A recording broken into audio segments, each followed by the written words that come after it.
Olá, caríssimos irmãos e irmãs, sejam bem-vindos a mais um áudio da Liturgia da Palavra desta segunda-feira, dia 12 de abril de 2021.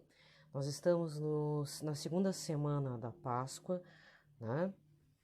Esse período a gente sempre vai ver os paramentos, né, na cor branca e nesse período pascal, né, nós já fizemos a meditação, né, quaresmal, culminou com a Semana Santa, meditamos a paixão, morte e ressurreição do Senhor Jesus, que no caso a ressurreição foi no dia 4, Páscoa do Senhor, e do dia 4 ao dia 11, nós relembramos aquela frase,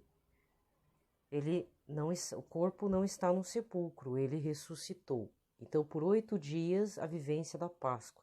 Então, são as oitavas da Páscoa, que aconteceu do dia 5 até ontem. Nesse domingo agora, até porque todo domingo, né? Porque que também, a vez que nós faltamos na missa domingo, já entramos em pecado mortal, que temos que fazer a confissão com o padre. Todo domingo de missa não é uma missa qualquer, né? É o dia da ressurreição do Senhor. Não adianta você ir, desculpa falar você que é de missa diária, em parte adianta, né? Como um exercício espiritual, como uma forma de estar na comunidade, de estar ali orando, é a melhor forma de oração. Mas se você pensa, como eu já topei com pessoas assim, que você vai de segunda a sábado na missa para não poder ir no domingo, aí você está fazendo errado, meu irmão, minha irmã, tá? Porque o que a igreja diz? Vá na missa aos domingos, não falte. E se faltar, já procure um sacerdote, porque ficamos impedidos de fazer a comunhão. Cada um com a sua consciência, entendeu? Mas eu já vi pessoas, e não é uma, duas, é várias mesmo. Preferia ir fazer a novena de Nossa Senhora na quarta, mas não ia domingo. E até um padre, que foi meu padre confessor por um período, na verdade, eu adotei ele como padre confessor, porque ele estava sempre lá, agora não mais, né? Ele está em outro lugar. Ele sempre dizia para os fiéis que o procuravam, mesmo dentro do confessionário, a senhora, como está sendo sua vida de oração, sua vida de missa? Aí a pessoa falava, eu venho no dia da novena, dia da sexta-feira, então, dia da novena é quarta e dia de cerco de Jericó que é sexta, mas domingo não vinha. Aí não adianta. Desculpa, aí não adianta. Se você vai domingo, mas aí você faz a novena da quarta-feira com missa e o cerco de Jericó com missa, tá tranquilo, tá favorável, né? Então são coisas assim, pequenos detalhes que infelizmente o mundo relativizado de hoje, que faz com que as pessoas questionem tudo e vivam da forma como acham que tem que viver, cada um no seu quadrado, no seu inbox, né? Na sua caixinha de Pandora, né? Que é essa sociedade que nós vivemos, uma sociedade que estimula as nossas loucuras.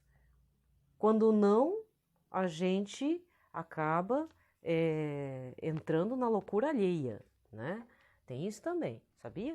Então é preciso tomar cuidado e começar a identificar essas loucuras alheias, se a gente não está sendo manipulado, se a gente não está se deixando manipular, certo? Então a importância do domingo, você pode perguntar para o seu pároco ou, né? Sempre vai ter, toda vez o padre vai falar importância do domingo, porque é a ressurreição do Senhor. Para nós é o terceiro dia. Então, os outros dias de missa, se você conseguir, ótimo, mas se você não conseguir, não esqueça que domingo é mais importante. A não ser que você esteja fazendo o Sagrado Coração de Jesus na primeira sexta-feira do mês também, mas isso não tira a importância do domingo. Então, todo domingo é a Páscoa do Senhor, tá? Então, eu gosto de... de forma meio capenga, eu gosto de estar deixando claro isso, e na dúvida, né? Porque tem vezes que eu também faço umas fake news aqui. Então, na dúvida, converse com o seu padre. Mas não faça da sua cabeça. Não faça certas coisas afirmando que são coisas da sua cabeça. No fundo, todos nós somos um pouco iludidos, né? E a gente precisa estar maleável na misericórdia do Senhor, mas algumas coisas a gente tem que ter disciplina, perseverança e cuidado, zelo mesmo, né? E não ficar propagando também coisas erradas. Outra coisa que eu já ouvi, talvez você não concorde, mas então significa que você talvez não tenha feito uma experiência com o dízimo, mas ser dizimista na sua paróquia, católico, tá? Não tô para evangélico, é outro detalhe. Aí é outra situação. Aí eu não sei. Eu não posso falar pelos irmãos evangélicos. Eu tenho que falar pelos irmãos católicos mesmo. O dízimo não precisa ser os 10% na Igreja Católica. É dito que o dízimo é aquilo que você oferta com o coração. Porque uma coisa é o dízimo, que você acerta todo mês, que você devolve, porque o termo correto é devolver o dízimo. Mas se você acha que é meio pesado, né, tal, você pode dizer acertar o dízimo, mas não pagar. Pagar não, você não está pagando nada para Deus, tá? Ou você está devolvendo, ou você está acertando aquilo que é preciso manter o templo lá, tá? O local físico, Jesus ali no quentinho da capela do Santíssimo, pensa assim. Você tem uma desavença com o padre lá, que nem eu, né? Não com o meu padre atual. Não, não é isso. É que eu sou dizimista em alguns lugares. Mas Jesus sabe por que eu sou dizimista assim, meio aleatório, assim, porque foi uma situação passada num outro lugar aí, que não era bem, não é bem igreja. E aí, para evitar de eu colocar tudo num lugar só, claro que onde eu estou eu tento colocar um pouco mais, né? Aí nos outros eu mantenho, porque estão aqui na minha redondeza e eu frequento também, né? Então. Mas eu tenho uma certa resistência com relação a um padre aqui de um outro lugar, que eu cheguei a frequentar, mas não frequento mais, mas eu ainda sou dizimista, certo? Mas eu mantenho sempre olhando, porque eu sempre vou na Capela do Santíssimo lá e olho, bom, Senhor Jesus, eu estou devolvendo o dízimo aqui, uma parte, para manter o Senhor aqui, né? Para que não falte estrutura, não falte luz, não falte o básico, né? Que lavem a toalha dele lá, fica bonitinho, não falte as flores e tudo, né? Então eu prefiro pensar assim, pode me chamar de, sei lá, delirante, mas é assim, certo? Mas a experiência do dízimo também reflete esse compromisso nós católicos, no sentido de que se você tem alguma desavença com alguém da pastoral, uma liderança, com a secretária, com toda a secretaria, com toda a administração, inclusive com o padre, lembre-se que você é dizimista para manter a estrutura em que Jesus está lá, Jesus Eucarístico.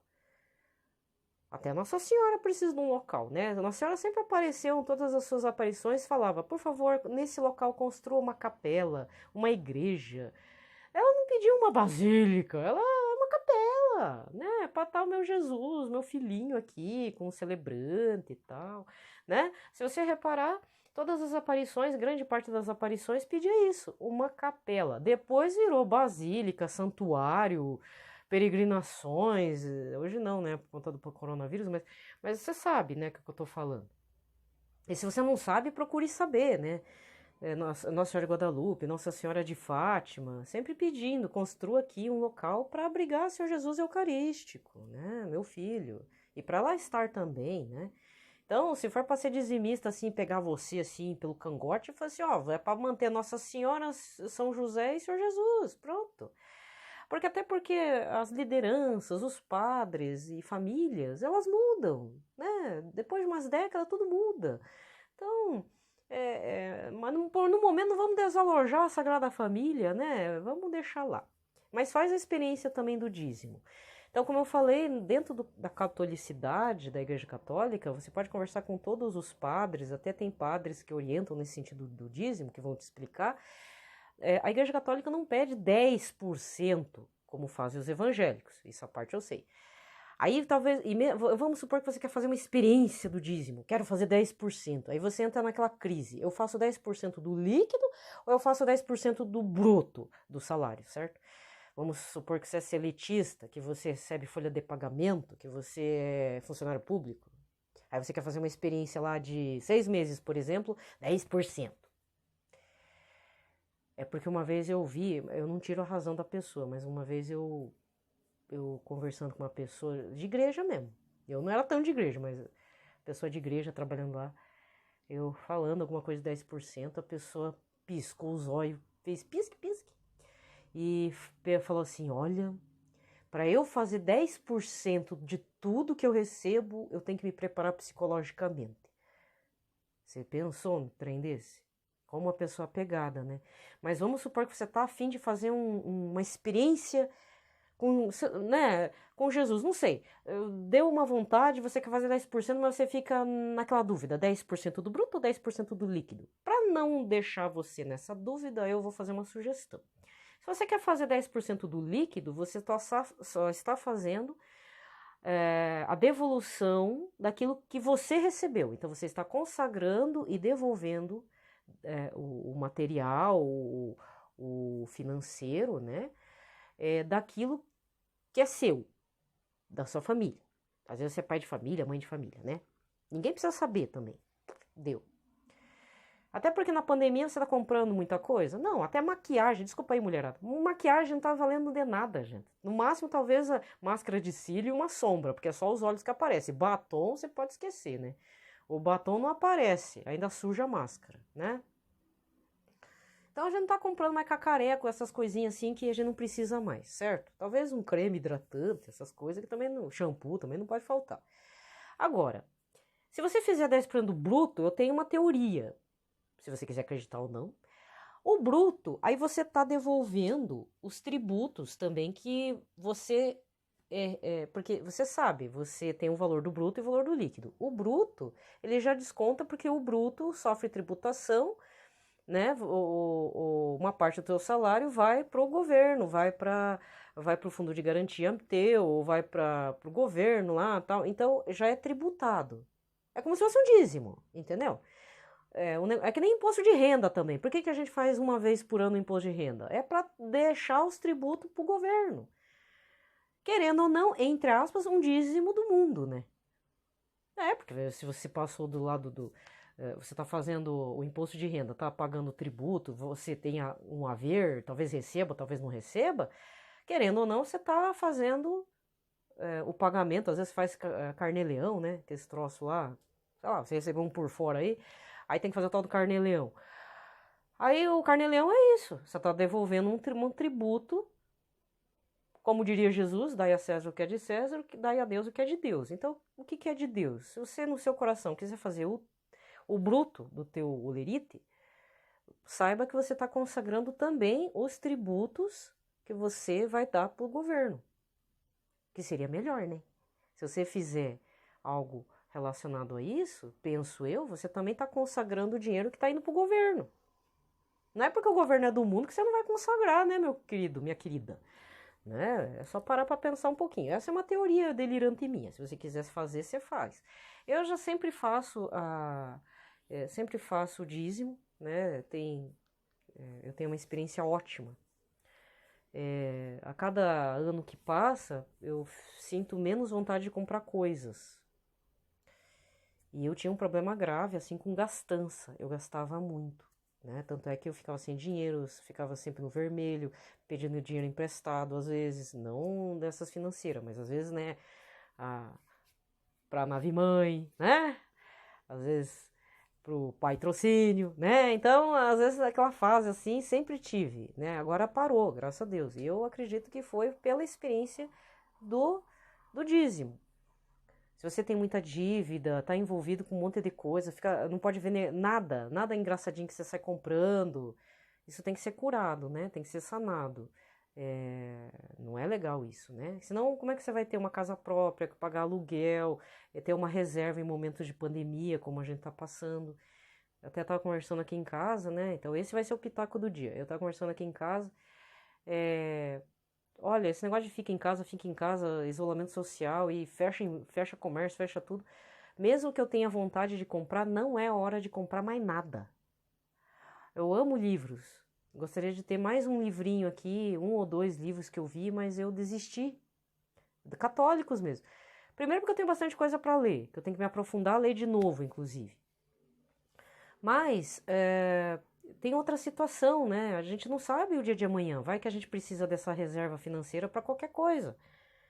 Uma intervenção cirúrgica, um hospital, o dente, o olho, no meu caso, os óculos, né? Então, é caro as lentes. Eu uso grau 4 e pouco. O absurdo o preço do par de lente. E eu não uso lente de contato, né? Eu tive um problema de uma doença lá que se você não limpa direito as lentes, ele te dá uma infecção grave. Aí, depois daquilo, eu fiquei com medo. Eu prefiro ficar com o zóio mesmo, o par de zóio. Então, as lentes são caras, porque são lentes especiais para deixar mais fina. Tem que ser uma armação boa também, não pode ser qualquer armação, senão não aguenta. Isso que aguenta só 2, 3 anos, depois começa a despencar tudo, né? Entendeu? Então, são situações que a gente precisa estar preparado ou preparada, né? Mas se você quiser fazer o dízimo como uma experiência, primeiro para devolver, não no sentido das igrejas evangélicas, já no sentido de amor mesmo, de manter ali a comunidade, o espaço, tudo, né? Assim, a partir do momento que nós temos uma noção do que é o dízimo, e fora que a igreja católica não é assim tão dinheirista, né? A não ser que seja aqueles locais de peregrinação e tal, ou centros de polêmica, né? Meu Deus. Aí não dá certo, né, gente? Quando a coisa é muito grande, depende, né? Por exemplo, o único lugar grande, assim, que eu contribuo é a Canção Nova, né? Mas ali foi uma luta. Agora, que nem o do Pai Eterno lá, nossa, tadinho dos fiéis, né? O troço tá inacabado, virou um negócio... Mas, desculpa, eu ia falar né? Virou um negócio. Bagaçou tudo o assunto e é coitado de quem doou, né? Porque o homem pedia dinheiro, e aí? Prove que o senhor é inocente, né? Tá até agora rolando o assunto lá. E ficou chato. Porque o que queimou? Queimou a imagem? Claro, queimou a imagem do padre lá, o padre Robson. Mas também queimou a devoção. É isso que é duro. Porque a devoção, ele não pode estar atrelada à imagem do padre, né? Bem, gente, esse é o pitaco do dia. No final da liturgia vou estar falando... lendo um trecho do Diário de Santa Faustina, que eu vou fazer até sábado. Na outra semana, vou tentar voltar com o Direction for Our Times, né? Eu vou levando até o final desse mês. E, ou se não, vou pegando alguns livros, que nem o Autobiografia de Santa Margarida Maria Lacoque, ou Santa Gertrudes de Elfta, que eu também cantei a bolinha, e vou falando, fazendo como diria no popular, um jabá, né? Fazer um merchan, um marketing dos santos, né? Sempre bom também, né, gente? Vamos lá. Pelo sinal da Santa Cruz, livrai-nos Deus Nosso Senhor de todos os nossos inimigos, em nome do Pai, do Filho e do Espírito Santo. Amém. Vamos rezar uma oração a São José, vamos rezar um Pai Nosso, uma Ave Maria, um Glória ao Pai, pela vida, pela santificação do clero, mas também pela santificação do Papa, né? Papa Francisco e Papa Emérito Bento XVI. A saúde do Papa Emérito, como eu direi, o corpo dele tá fraquinho, dizem, né? Diz que ele tá meio assim, sem poder andar mais. Mas esse do não poder andar mais e a cabeça boa é melhor do que a cabeça ruim e o corpo bom, aparentemente, né? Que é o que o Alzheimer faz. O corpo tá muito bem, mas a cabeça não. Aí não adianta, né? Então, se ele tá com a cabeça boa, vamos louvar pela lucidez dele. Porque, falando de questões motoras, um dia vai acontecer com a gente, né? Não sei em que grau, não sei devido à consequência de alguma doença de comorbidade, etc e tal, mas o importante é que a cabeça esteja lúcida, né? Então vamos rezar nesse sentido e pedir que Nossa Senhora cuide da vida, do espírito, né? Também na parte espiritual do Papa Francisco e Papa Emérito Bento XVI. Lembrai-vos, ó Puríssimo Esposo de Maria Virgem, ó meu doce protetor São José, que jamais se ouviu dizer que alguém tivesse invocado vossa proteção, implorado vosso socorro e não fosse por vós consolado. Com esta confiança vem a vossa presença e a vós fervorosamente me recomendo. Não desprezeis a minha súplica, ó Pai adotivo do Redentor, mas dignai-vos acolhê-la piedosamente. Amém. São José, modelo e padroeiro dos devotos dos Sagrados Corações, Jesus e de Maria, rogai por nós. Pai nosso que estais nos céus, santificado seja o vosso nome, venha a nós o vosso reino, seja feita a vossa vontade, assim na terra como no céu. O pão nosso de cada dia nos dai hoje, perdoai-nos as nossas ofensas, assim como nós perdoamos a quem nos tem ofendido. Não nos deixeis cair em tentação, mas livrai-nos do mal. Amém. Ave Maria, cheia de graça, o Senhor é convosco. Bendita sois vós entre as mulheres, e bendito é o fruto do vosso ventre, Jesus. Santa Maria, Mãe de Deus, rogai por nós, pecadores, agora e na hora de nossa morte. Amém. Glória ao Pai, ao Filho e ao Espírito Santo, como era no princípio, agora e sempre. Amém. Muito bem. Então vamos para a liturgia da palavra. E eu esqueci de falar o nome do santo de hoje, São José Moscati, tá? Sempre é bom também a gente estar vendo no calendário romano os santos do dia. Primeira leitura de hoje, Atos dos Apóstolos 4, versículos 23 a 31. Naqueles dias, logo que foram postos em liberdade, Pedro e João voltaram para junto dos irmãos e contaram tudo o que os sumos sacerdotes e os anciãos haviam dito.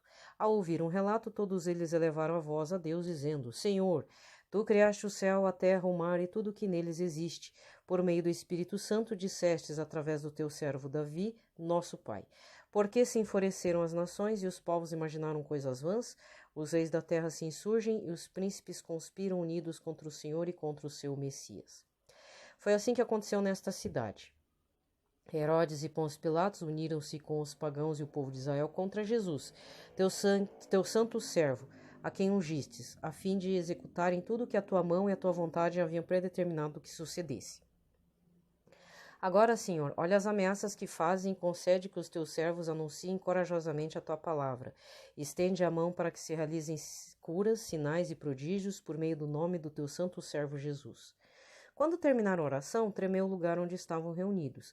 Todos então ficaram cheios do Espírito Santo e anunciavam corajosamente a palavra de Deus. Palavra do Senhor. O salmo de hoje é o Salmo 2, com o refrão: Felizes hão de ser todos aqueles que põem sua esperança no Senhor. Por que os povos agitados se revoltam? Por que tramam as nações projetos vãos? Porque os reis de toda a terra se reúnem e conspiram os governos, todos juntos, contra o Deus onipotente e o seu ungido? Vamos quebrar suas correntes, dizem eles, e lançar longe de nós o seu domínio. Felizes hão de ser todos aqueles que põem sua esperança no Senhor. Ri-se deles o que mora lá nos céus, zomba deles o Senhor onipotente. Ele então em sua ira os ameaça, em seu furor os faz tremer, quando lhes diz: Fui eu mesmo que escolhi este meu rei, e em Sião, meu monte santo, consagrei. Felizes hão de ser todos aqueles que põem sua esperança no Senhor. O decreto do Senhor promulgarei, foi assim que me falou o Senhor Deus. Tu és meu filho, e hoje te gerei. Podes pedir-me, e em resposta eu te darei por tua herança os povos todos e as nações, e há de ser a terra inteira o teu domínio. Com cetro férreo haverás de dominá-los e quebrá-los como um vaso de argila. Felizes hão de ser todos aqueles que põem sua esperança no Senhor. Evangelho de hoje. João 3, versículos de 1 a 8. Havia um chefe judaico, membro do grupo dos fariseus, chamado Nicodemos, que foi ter com Jesus.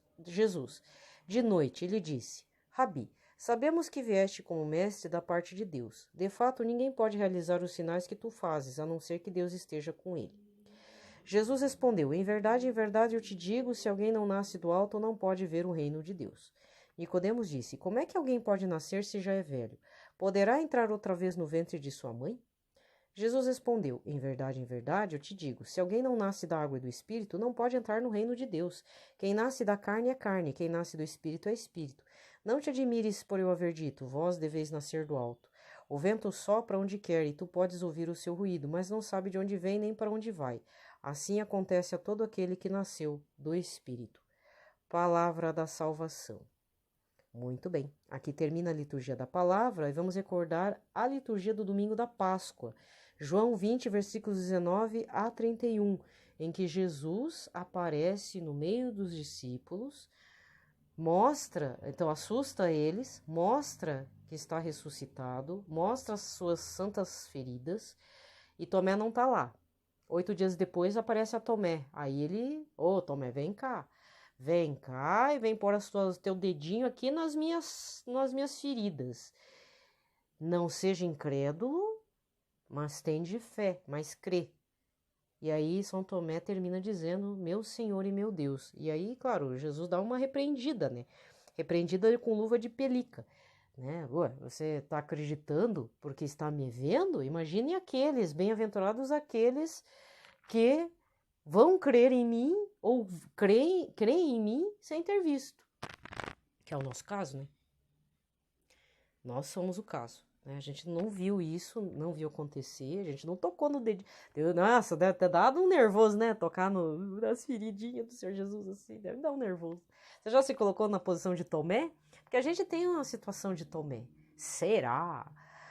Mas, gente, é melhor ser Tomé do que Zacarias quando não acreditou na palavra do anjo, na anunciação do nascimento de São João Batista. Ué, só lê em Lucas lá, uai. Lê lá Lucas, no começo. Quem que é gerado primeiro? São João Batista, porque ele precisa abrir o caminho, né? E aparece Zacarias lá no templo, porque Zacarias estava no período de fazer o serviço lá dentro do templo, e o anjo apareceu e falou, ó, sua mulher vai ficar grávida, você vai ter um filho, e o nome do seu filho será João. E ele, o que ele faz? Será, só que o será não é o será da boca para fora, é o será de realmente não acreditar que dentro do coração de Zacarias, mas minha mulher é velha, não vai gerar filhos. Sendo que o homem é sacerdote, fazia as funções lá, então devia saber da história também de Sarai, que virou Sara, esposa de Abrão, que virou Abraão. Né? Outro caso também, mas aí eu não sei se estava nas escrituras lá, 1 Samuel, a mãe de Ana, a mãe, Ana, que é mãe de Samuel, né? Que ela depois da velhice concebeu um filho e ela entregou o filho para ser sacerdote, que é o caso de Samuel. Certo? Então, tem várias fases de incredulidade. Tem a incredulidade na falta da confiança do Senhor, mas tem a incredulidade do espanto mesmo, como Nossa Senhora, mas Nossa Senhora é Nossa Senhora, né?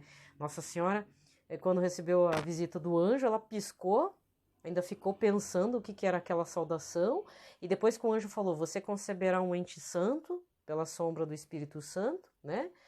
E esse filho é o primogênito de Deus. Aí ela faz a pergunta retórica, né? Mas como se dará isso se eu não conheço nenhum homem? Quando ela fala que eu não conheço, é porque ela não teve relações mesmo de intimidade sexuais com o homem. Porque dentro do judaísmo, o termo conhecer é uma forma bonita de falar que teve um tete-a-tete ali com a pessoa. Eu sei porque uma colega minha fazia curso de hebraico. Ela não tinha nada disso, mas ela fez um curso de hebraico, leitura instrumental, como é que é? Língua estrangeira instrumental. É só para ler, não é para falar. Se quiser falar, fala também, mas mais é para ler. Aí ela dizendo, eu tava numa rodinha lá da cantina, né? Tomando um cafezinho, comendo um salgadinho lá, comendo uma coxinha. Não, eu tava no curso e engraçado que fala o termo conhecer, mas é conhecer assim, de conhecer, de bater papo, oi, meu nome é fulano, e eu, né, não sei o que, desse crânio. Não, o conhecer, dentro do termo do judaísmo, ou da cultura judaica, é ter a intimidade já. Então, a Nossa Senhora até que falou na lata, mas eu não conheço, eu não sei. Como se dará? Então, ela não era assim tão fora da realidade, né? Ela não era tão bobinha. Claro que também não precisa ficar imaginando o que era, né, para fazer, mas ela sabia que tinha que ter um homem ali, ter que ter um momento tal, sós e coisa e tal, isso ela sabia. E aí o anjo tranquiliza e fala: não, calma, a sombra do Espírito Santo vai te cobrir e vai dar tudo certo. O Espírito Santo é tão gentil que, né, nem sentiu nada, né? Eu sei que é meio esquisito esse tipo de coisa que eu tô falando, mas nós vivemos numa sociedade muito sensual, muito sexualizada, muito. Só que, falar a verdade, até essa questão ficou meio chato, né?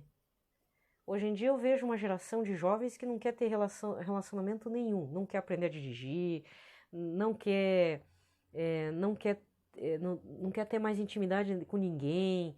É muito difícil fazer um relacionamento, seja homem com mulher, e quando faz ainda cai do cavalo, né? É umas situações bem complicadas. Bom, vamos encerrar lá, vamos encerrar aqui vamos encerrar aqui o pitaco. Deixa eu ver, marquei aqui. Vamos falar a respeito, vou narrar, né, um parágrafo aqui de Santa Faustina.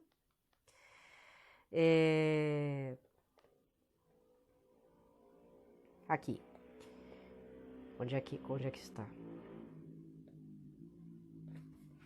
Eu separei um parágrafo de Santa Faustina. Parágrafo 961 e parágrafo 962. Não, na verdade, do 961 a 963, 961 até 963. Não que nos parágrafos tenha um encadeamento de pensamentos, pode ser que ela já esteja falando de outra coisa.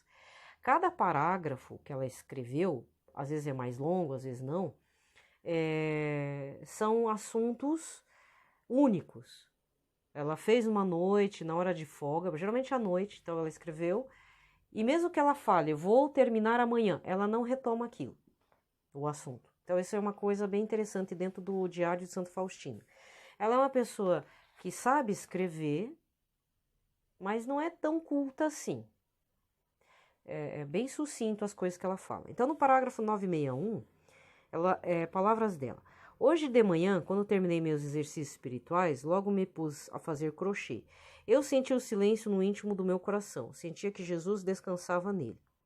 Essa profunda e doce convicção da presença de Deus levou-me a dizer ao Senhor Jesus: ó Santíssima Trindade que residis em meu coração, peço-vos, dai a graça da conversão a tantas almas quantos pontos eu fizer nesse crochê. Então ouvi na alma estas palavras de Jesus misericordioso. Minha filha, são grandes demais os seus pedidos. Jesus, afinal, para vós é mais fácil dar muito do que pouco. Ela retruca, né? Jesus, afinal, para vós é mais fácil dar muito do que pouco. Aí a resposta de novo do Senhor Jesus. Sim, para mim é mais fácil dar muito do que pouco, mas cada conversão de uma alma pecadora exige sacrifício. Palavras de Santa Faustina. Portanto, Jesus, eu vos ofereço este meu trabalho sincero. Este sacrifício não me parece pequeno por um tão grande número de almas, pois vós, Jesus, por 30 anos salvastes as almas com trabalho semelhante, e como a santa obediência me proíbe penitências e grandes mortificações, aceitai estas insignificâncias com o selo da obediência como coisas grandes.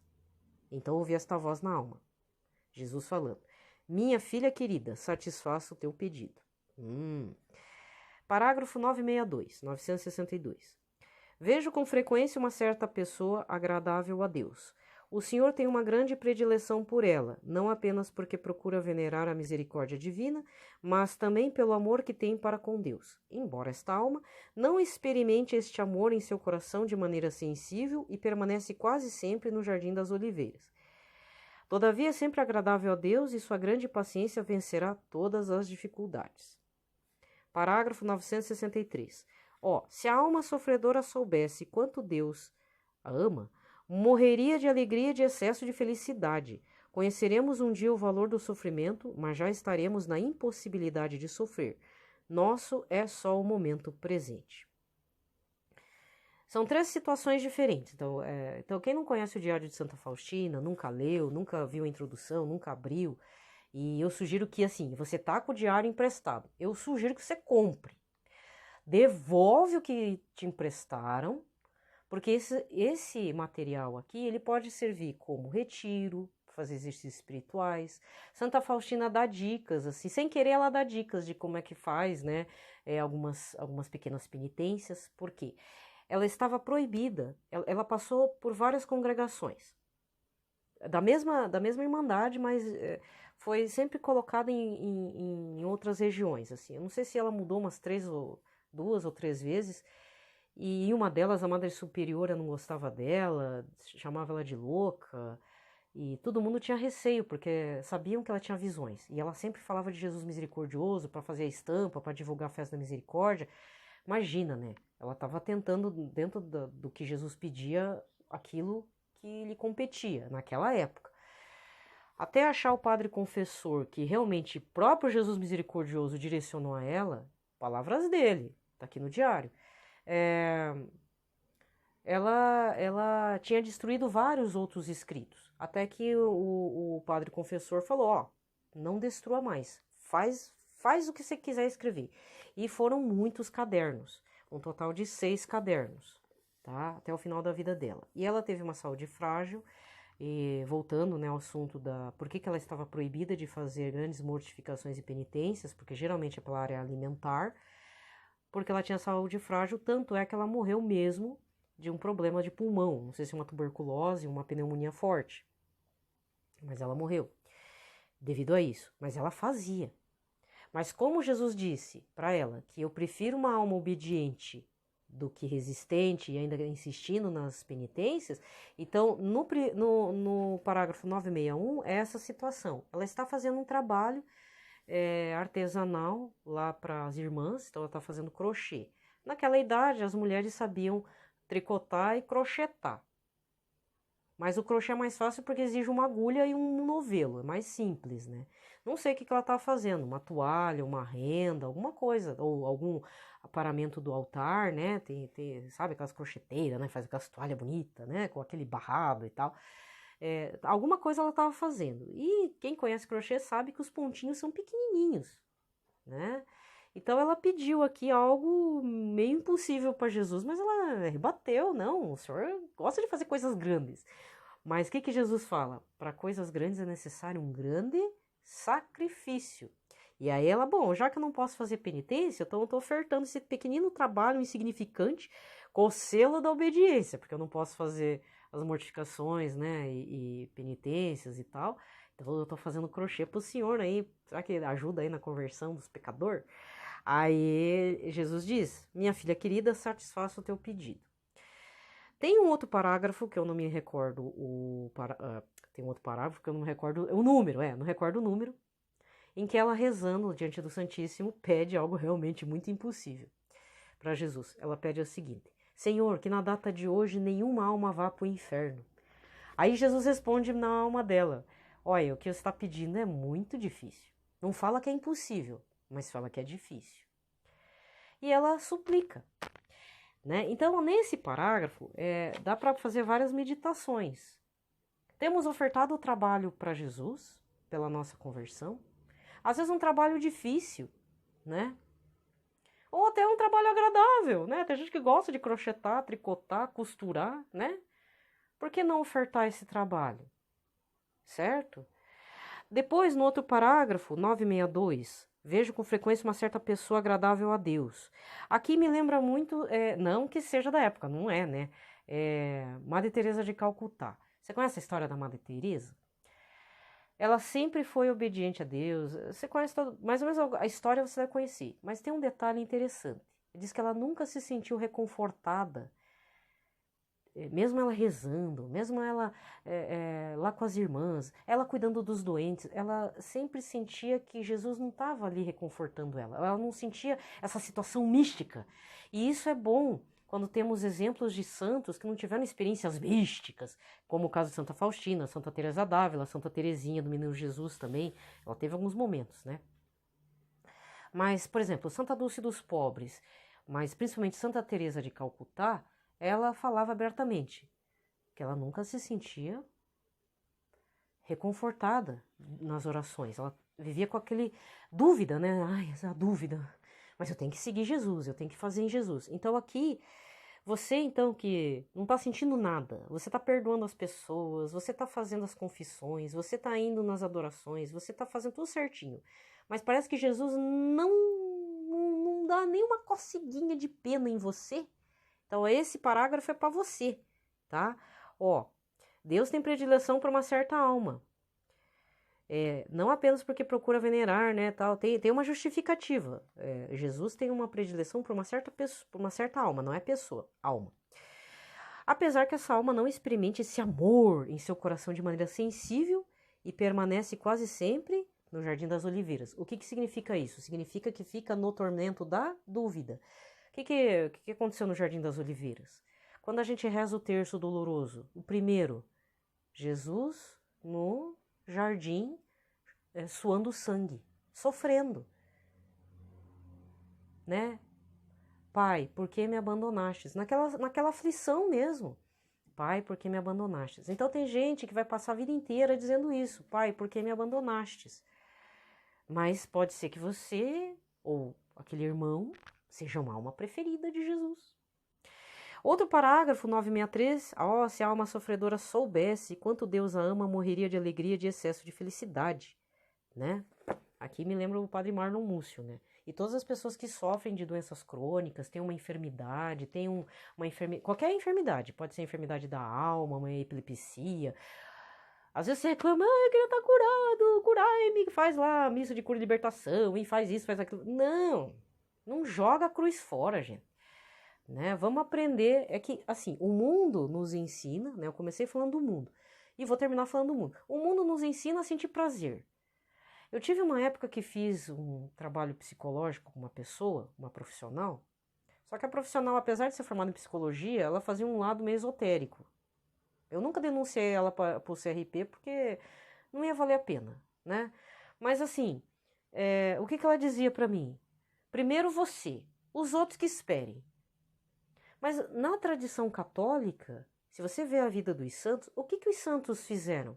Menos eu e mais a Jesus. E esse mais Jesus, o que Jesus deu exemplo? O exemplo do lava-pés, né? Você quer me seguir? Você tem que fazer como eu faço, lavar os pés dos irmãos, ser olha, nosso Deus, o Deus que nós adoramos, que fazemos adoração, que está no Santíssimo Sacramento, é um Deus servidor. Então enfia isso na tua cabeça. Se você não aprendeu nessa Semana Santa, tem que aprender agora, correndo.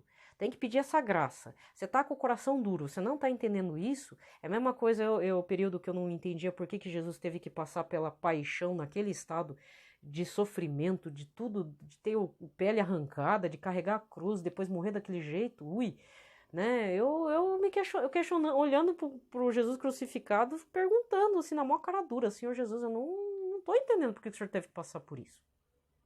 Para depois ressuscitar e tudo. Aos poucos, a cada ano que passa, à medida que eu faço meditação da via sacra, aos poucos a coisa vai se abrindo, né? Esse é outro tipo de conhecimento. O conhecimento espiritual é algo que não dá para explicar, você tem que fazer uma experiência. E se para você é difícil entender que Jesus é um Deus servidor e você e eu temos que ser servidores dos nossos irmãos, é negar-se a si mesmo, sim. Não é também andar mulambento, né? Fedendo, não. Mas primar primeiro para a necessidade do próximo, porque amar a Deus sobre todas as coisas e amar ao seu próximo como a si mesmo. Mas como é que eu estou me amando a mim mesmo e como é que eu estou cuidando do próximo?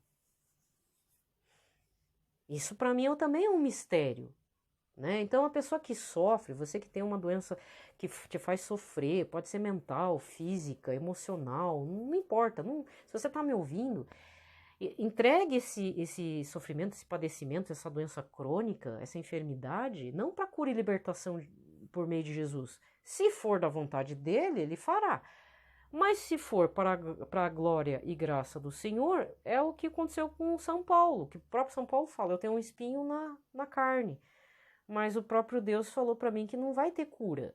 Ele acha que eu tendo essa enfermidade, eu vou dar graças e vai ser para a honra e glória do Senhor Jesus. Até porque, dependendo da enfermidade, ele quebra muito do nosso ego, do nosso orgulho, da nossa vaidade, né? E pelo visto, São Paulo era uma pessoa muito voluntariosa. Ele tinha um ímpeto. Foi um grande soldado, um grande apóstolo dos gentios, né? Um instrumento, nossa, super instrumento de Jesus naquela região que ele foi pregar. Então, às vezes, a gente tem que ter uma outra visão das enfermidades e de toda essa situação que nos aparentemente atravanca na vida. Porque o que adianta você ter sucesso no mundo, vencer no mundo, se vai perder a alma, né? Vai perder a sua alma, vai ficar distante de Deus ainda por convicções próprias. Certo? Então, eu penso o seguinte, se eu falo para você ter o Diário de Santa Faustina, muitos padres, muitos não, mas tem um padre da Canção Nova, não é tão midiático, eventualmente ele faz missa lá, quer dizer, não é eventualmente, quando é chamado, né, lá no Santuário do Pai das Misericórdias, ele fala, leia sobre a vida dos santos, não tenha medo, eu tinha um medo danado de ler sobre a vida dos santos, então eu vou finalizar com essa, eu tinha um medo danado de ler, porque o que eu sempre lia? Que sofria, morria antes, fazia penitência, se matando, na minha visão de mundo, né? Mas depois, passado o tempo, né, Jesus fez um encontro comigo, eu fiz um encontro com Jesus, e passando um tempo aqui e um tempo acolá, existe um padrão também na vida dos santos, que eles também padecem de enfermidades, de dúvidas, e eles ofertam tudo para Jesus, e na graça de Deus, pela força do Espírito Santo, a gente suporta tudo. né? Beleza? Então, deixo com vocês esses 3 parágrafos, cada um pense o que quiser, mas eu sugiro que você tenha ele, já que aproveitando os ventos da Divina Misericórdia, que ainda fluem, né? Então, até sábado, vocês vão ter que me aguentar lendo um trechinho ou outro, talvez um comentário besta meu aí, né? Delirante. Ah, já que é pra assumir que eu tenho mente doentia, vamos assumir de uma vez, né? Então, né? Por Jesus, nós assume mesmo. Entendeu? Tá certo? Uma ótima semana de segunda semana da Páscoa, né, para vocês, para todo mundo, para todos nós, na proteção da Sagrada Família e no Sagrado Coração de Jesus. Paz e bem.